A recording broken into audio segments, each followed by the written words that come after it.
Salve, salve, meu povo. Professor Diogo Xavier na área para mais uma aula de História de Olinda para o concurso de Agente de Trânsito de Olinda.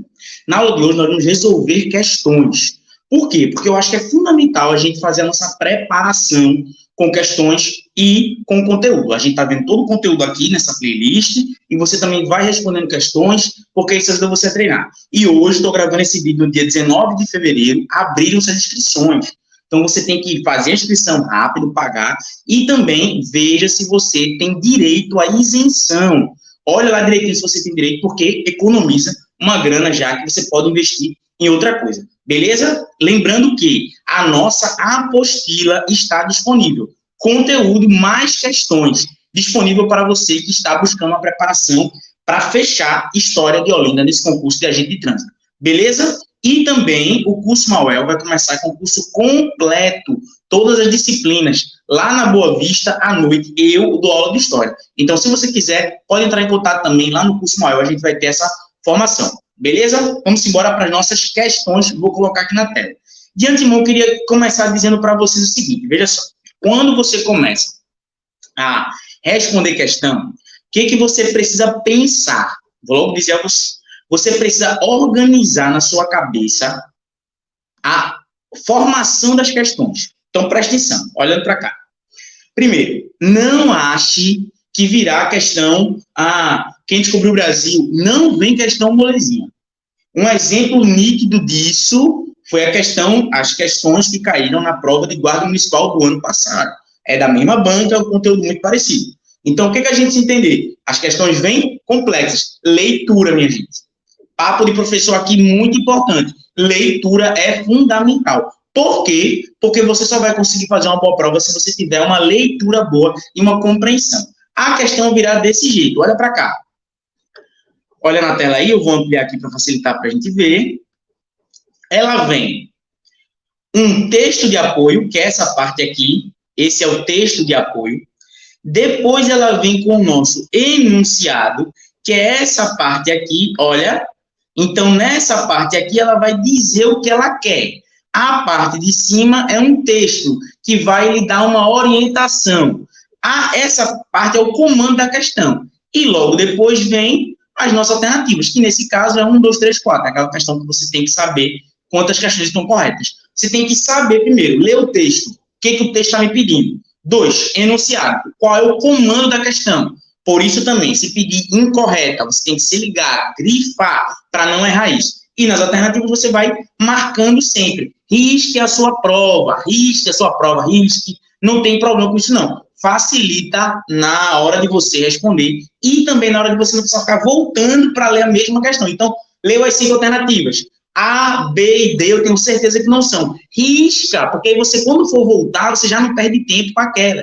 Então, isso são técnicas que facilitam você na hora da sua prova, beleza? Tudo isso é fundamental para você não perder a questão besta. É uma coisa que eu sempre digo aos meus alunos. Olha, questão difícil, você até pode perder, é normal, todo mundo vai perder. Mas não perca questão besta, não, porque é isso que faz a diferença na hora de você ficar bem colocado ou mal colocado no seu concurso, beleza? Vamos embora.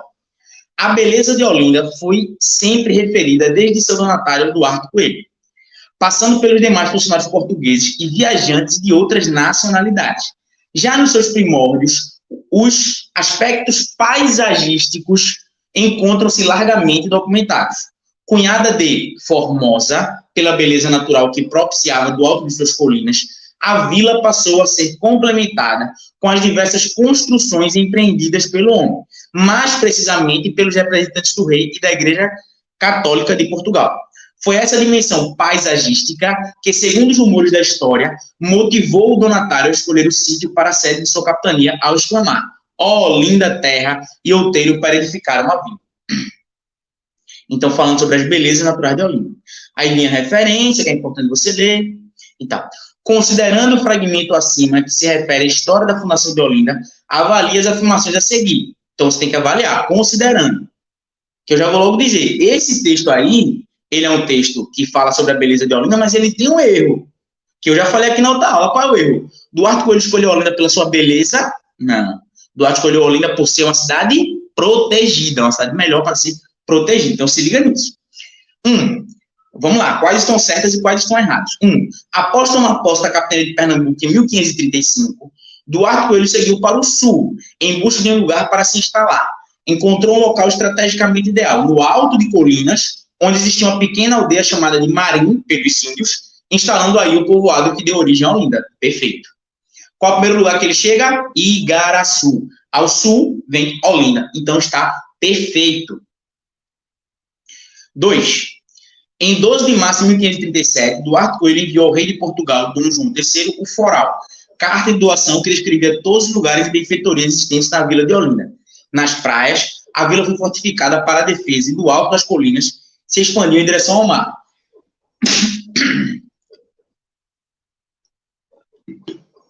Ao porto e ao interior onde ficavam os engenhos de açúcar. Perfeito. Esse foral de Olinda é o documento que Duarte Coelho manda para Portugal, explicando tudo o que tem na cidade. Então, está perfeito. Excelente. É exatamente isso que tem no foral. Beleza? Então, o Duarte Coelho vai fazer isso explicando o que tem na terra. Perfeito. 3. Não se sabe o dia da fundação de Olinda. Sabe-se que o povoado... Deixa eu ajeitar aqui. Não se sabe o dia da fundação de Olinda. Sabe-se que o povoado prosperou tanto que em 1537 já estava elevado à categoria de vila. Perfeito. Você vai dizer, professor, mas e 12 de março? 12 de março é uma convenção. Então, o dia mesmo ali a gente não sabe, mas isso também não era tão importante naquela época. O que a gente precisa dizer é, em 1537, Olinda já era uma vila, já era a sede da capitania de Pernambuco. Beleza? Período português, qual era a sede da capitania de Pernambuco? Olinda. Não esqueça disso, beleza? 4. Em 16 de fevereiro de 1630, os holandeses invadiram Olinda e conquistaram Pernambuco. Tomada a cidade, os holandeses se estabeleceram no povoado e ilhas junto ao porto e fizeram de Olinda a sede do seu governo. Falso. A sede do governo holandês é Recife. Se liga nisso. Um erro, um detalhe de tudo que ele falou, só o finalzinho que está errado. Por isso que você precisa de atenção. Isto é crucial. Atenção. Então tá errado. A sede do governo holandês é Recife. A sede do governo português é Olinda. Gabarito letra D de dado. Segundo, essa questão é bem complexa. Pausa para água. E para dizer que você pode ajudar o nosso canal de duas maneiras. A primeira, curta, comente e compartilha. Manda esse vídeo para mais gente. Se está gostando do conteúdo, manda para outras pessoas, joga no grupo do WhatsApp, deixa um comentário aqui embaixo, deixa uma curtida, isso ajuda muito. A segunda é contribuindo com o Pix, que eu sempre deixo aqui na descrição, e você pode ajudar com qualquer valor. Isso ajuda muito o nosso canal a crescer, beleza? Questão agora sobre patrimônio. Eu tenho feito vários vídeos sobre patrimônio, e a gente precisa compreender essa questão do patrimônio de Olinda. Sobre o direito à memória, patrimônio histórico, cidadania e identidade cultural, afirma Jacques Legoff, a memória é um elemento essencial do que se costuma chamar de identidade individual e coletiva, cuja busca é uma das atividades fundamentais dos indivíduos e das sociedades de hoje, na febre e na angústia. Então, ele está falando sobre a nossa identidade, sobre como a memória forma a nossa identidade. Assinale a afirmativa que expressa corretamente o pensamento de Legoff. Então, o que expressa o pensamento de Legoff sobre memória?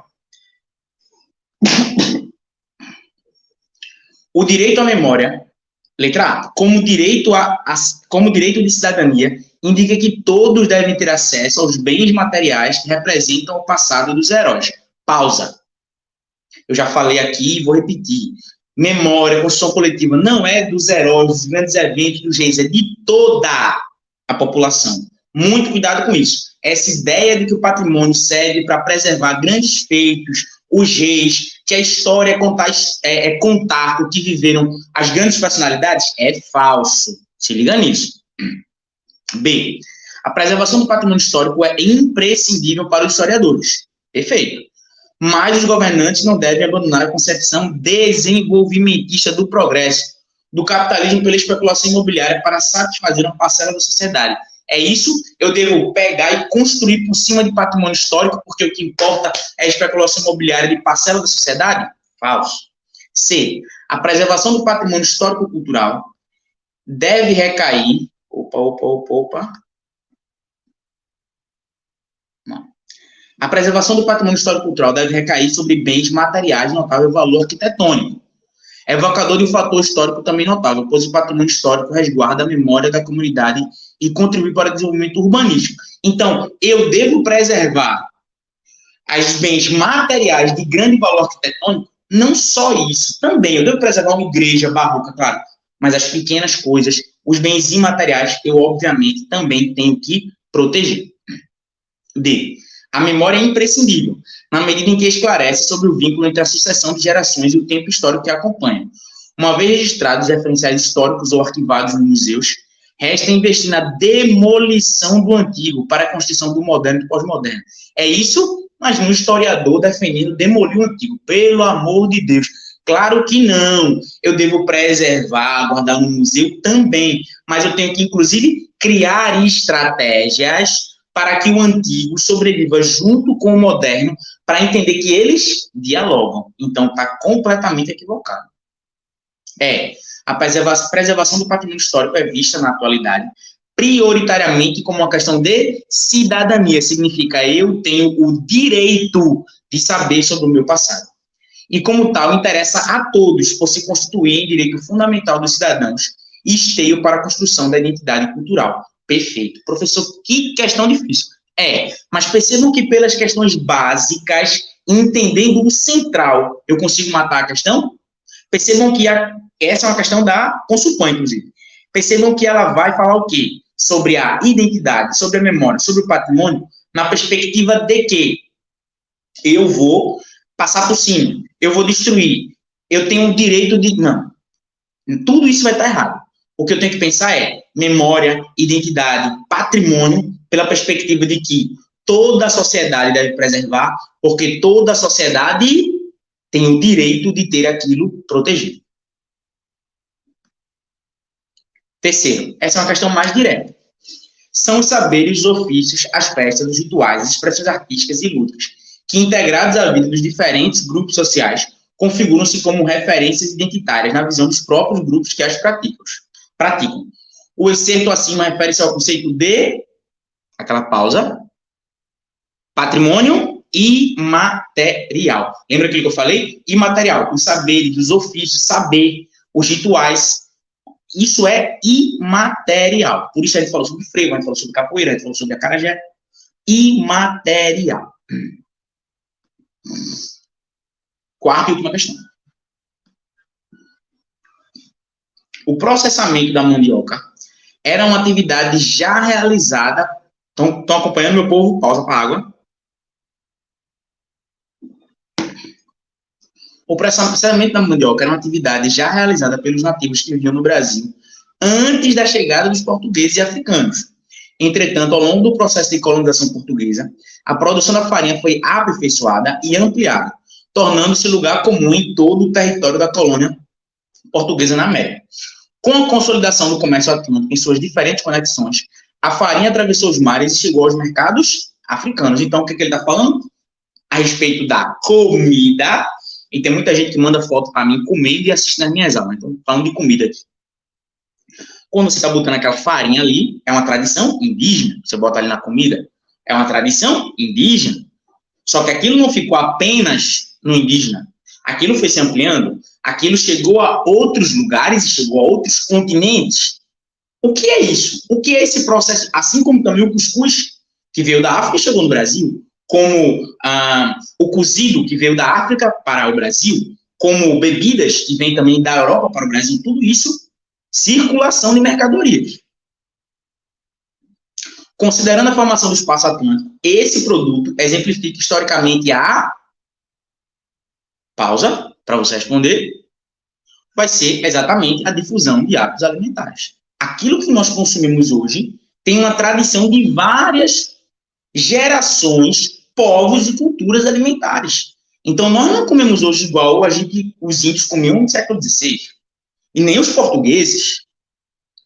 Tudo é uma mistura. A gente mistura e tal. O nosso cardápio hoje, o feijão, o arroz, a farinha, a carne, o suco que a gente toma. Ou, por exemplo, quando você vai com um fast food daquele.